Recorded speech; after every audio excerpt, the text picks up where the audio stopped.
Today, magluluto tayo ng kinilaw na pusit. Ito yung ingredients. Pusit. Tapos, ikakat lang into small pieces.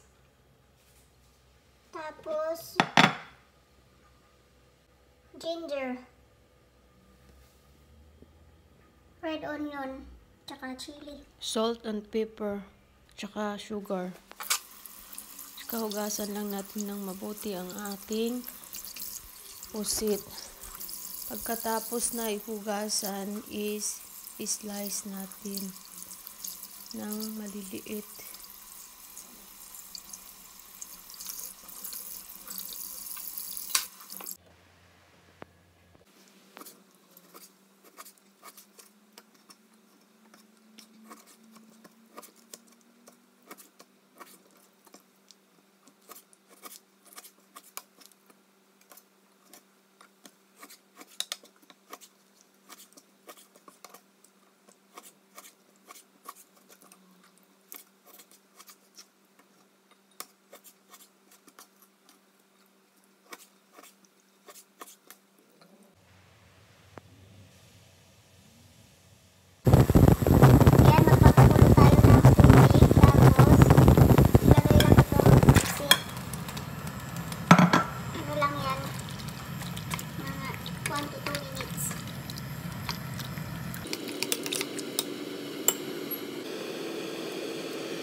Antayin lang natin kumulo.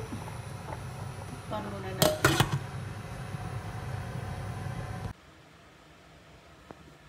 I-drain lang natin siya.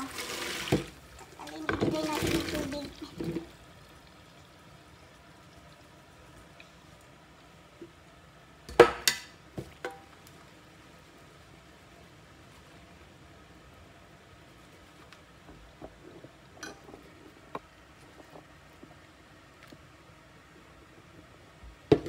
After natin na-drain yung tubig, nilagay natin sa bowl at paghalo-haloin na natin yung mga ingredients natin. Halo ko na yung onion.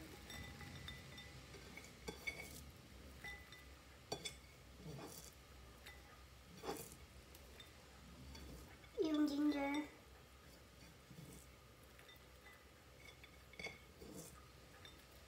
Tsaka yung sili.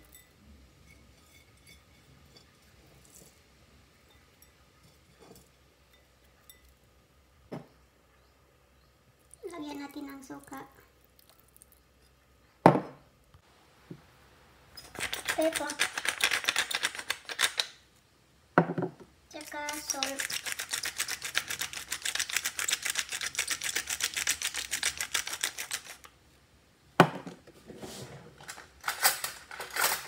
Paghalo-haloin lang natin.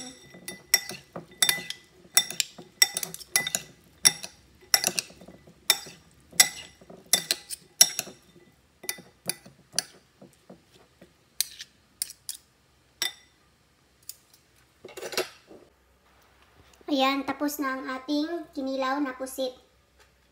Tsaka nilagyan ko pala yan ng sugar, salt, at saka paminta. Yan, sarap.